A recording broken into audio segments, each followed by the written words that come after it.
بسم الله الرحمن الرحیم. که چېرته وغواړئ چې پینټ پروګرام ته د AutoCAD فایل ایکسپورټ کړئ نو را به شئ فایل ته، مخکې خو میکس ته ایکسپورټ کړی و،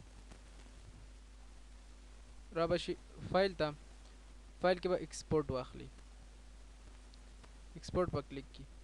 دلته به راشي ورته به وایي ډیسکټاپ، یعنې زه په ډیسکټاپ دا سیف کول غواړم. دلته ورته یو نوم ورکړئ. صحیح ده، مثلا ما دا یو نوم ورته ورکړم، هلته نوم ورکوم علي، علي په نامه سره سیف. اوس راځم دلته وایي چې سلیکټ کا، نو زه راځم دا بلډینګ ورته سلیکټ کوم سره د ګراوند. صحیح شو، دا مې سلیکټ کړ، انټر.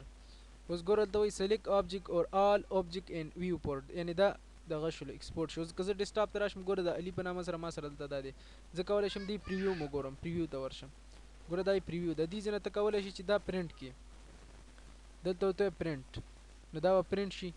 نور څه تغیرات هم د دې ځای نه پکې راوستلی شي. که دلته کلوز پروګرام ان ایمیج په دې باندې کلیک کړي نو دا به پینټ کیلی شي. صحیح شو.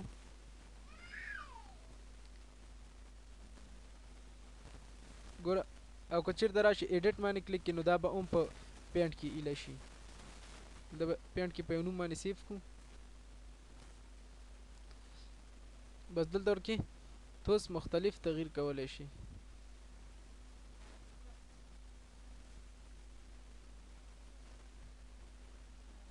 پرنټ وته پرنټ کړئ، پراپرټي دلته ښایي مختلف دغه دي که نه.